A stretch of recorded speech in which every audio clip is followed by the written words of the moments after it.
Bonjour à tous, on se retrouve pour notre dernière thématique et on va parler de polynômes du troisième degré. L'objectif ici, c'est de résoudre f de x égale à 0. Le problème, c'est que vous n'avez pas de formule pour les polynômes du troisième degré. Donc ce qu'on va faire ici, c'est qu'on va fragmenter ce polynôme du troisième degré en un produit de polynôme du premier degré avec un polynôme du second degré. Donc ça, c'est second degré.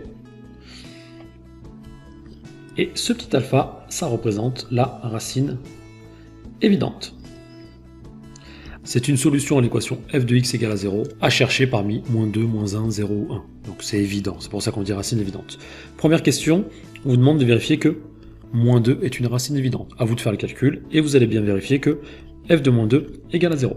De ce fait, vous savez directement que f de x peut être écrit comme le produit d'un polynôme du premier degré, donc c'est x moins la racine évidente, donc c'est x moins 2, donc ça fait x plus 2, fois un polynôme du second degré, qui est de la forme ax carré plus bx plus c.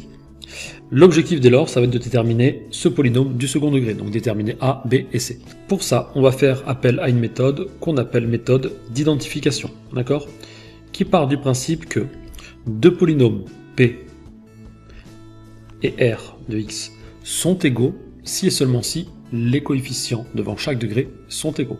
En d'autres termes, si P s'écrit par exemple ax cube plus bx carré, etc. et R s'écrit a'x cube plus b'x carré, etc. Ces deux polynômes sont égaux. On sait alors que A est égal à A', que B est égal à B', etc. etc. On identifie. C'est ce qu'on va faire ici. On a du coup f de x qui vaut x plus 2 facteur de ax carré plus bx plus c. On va développer et on va trouver à droite ax cube plus bx carré plus cx plus 2ax carré plus 2bx plus 2c. On va regrouper les termes de degrés ensemble. On a donc ax cube. En x carré, on a quoi? On a celui-ci et celui-ci. Ça fait du coup b plus 2a x carré. On a avec le x, c plus 2bx. Et en constante 2c. Donc cette quantité est égale à cette quantité si et seulement si les termes devant chaque degré sont égaux. Ici, pour f de x, c'est quoi le terme devant le cube? C'est 4, donc 4 doit être égal à a. On a notre première ligne du système, a égale à 4. On fait pareil, b plus 2a doit être égal à 9. Et on a b plus 2a qui vaut 9. On fait pareil pour la troisième, c plus 2b égale au coefficient devant le x, donc c'est moins 16.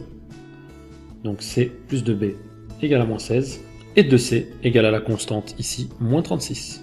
Ok? De cette ligne-là, on sait que a vaut 4, et grâce à celle-ci, on sait que c vaut moins 18. On va trouver avec celle-ci, du coup, b qui vaut 9 moins 2a, et a valant 4, on trouve du coup ici b égale à 1. On a identifié ce polynôme, on a ici 4x carré plus x moins 18. Et effectivement, f de x est le produit de x plus 2 avec 4x carré plus x moins 18. Vous avez qu'à développer si vous avez encore des doutes et vous allez retrouver la même chose. Et on a répondu finalement à la question factorisation de f de x. On a factorisé comme un produit d'un polynôme de premier degré et d'un polynôme du second degré.